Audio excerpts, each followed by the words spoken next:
Hello, good afternoon, Sarah. Well, it's really nice meeting you virtually. So let me start asking a few questions. So could you tell us a bit what is this polar expeditions through the years? What is the history about it? How did it all started? Well, I think one of the most gripping things, Stephanie, is that it started so recently. Nobody had been to the South Pole until 1912. And, that's really in recent history. So for all those kind of millennia where everything else was going on the planet, that was just a pristine landscape which nobody had been to. So that's a very potent idea in itself. And I think that's partly why the stories of those first people who saw it and who went there still resonate with us. So the human footprint is just so much smaller than anywhere Mm. else on the planet. And the early expeditions, I mean, they really did not know what was going to be over the mountain. And that's a very potent idea, I think, and still now, of like when you go over there, what's going to be there? And they were literally mapping.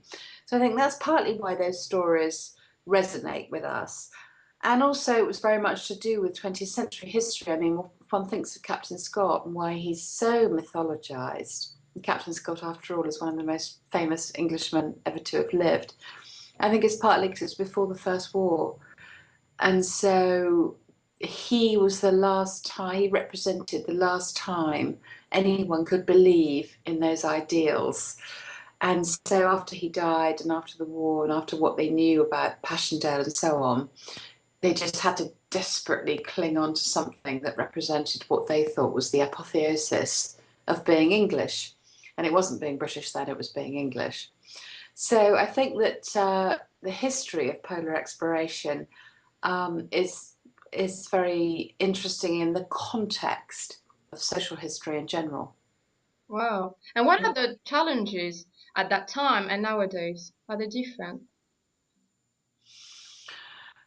Well, they're both different and the same. They're the same in that I spent 7 months myself in the Antarctic, and one of the characteristics of the polar environment is how it changes so quickly.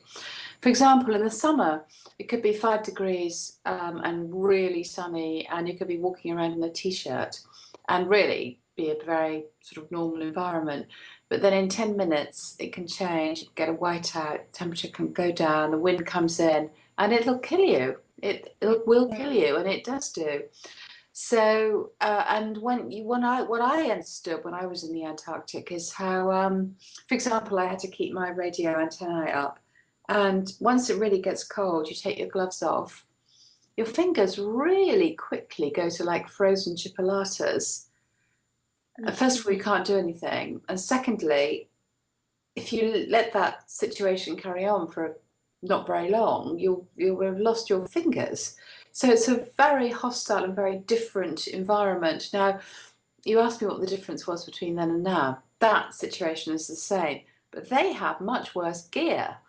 I mean, Scott and Shackleton and all the rest of it, they had reindeer fur gear, reindeer fur sleeping bags. Well, that's all very fine, except it freezes, of course. And then when it thaws, it weighs a ton and is sopping wet. And so you've got to like ice blocks. So their gear was, compared with our gear now, really unsatisfactory and hopeless. And having spent a lot of time in the Antarctic, I really just so admire what they achieved because those conditions are brutal. And let's face it, the Antarctic, it does not support life. There's no water. Mm-hmm. That's why there's no terrestrial mammals. All the wildlife is around the outside. They're marine mammals, penguins and seals and so on. In the middle, there's absolutely nothing. It's like a biological haiku.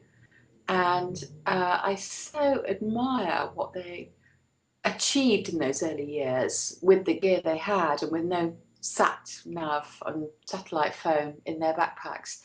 And I think that's a real difference between them and now the guys who pull their own sledges and break records, all the rest of it. It is different if you've got a satellite phone in your backpack. Yeah. It really is. It really is. So do you think it's exploring the poles are the most dangerous exploration there are on Earth? Well, no, I think there's other things you could compare. I mean, climbing Everest is equally dangerous, but I think that, and if you're trekking across a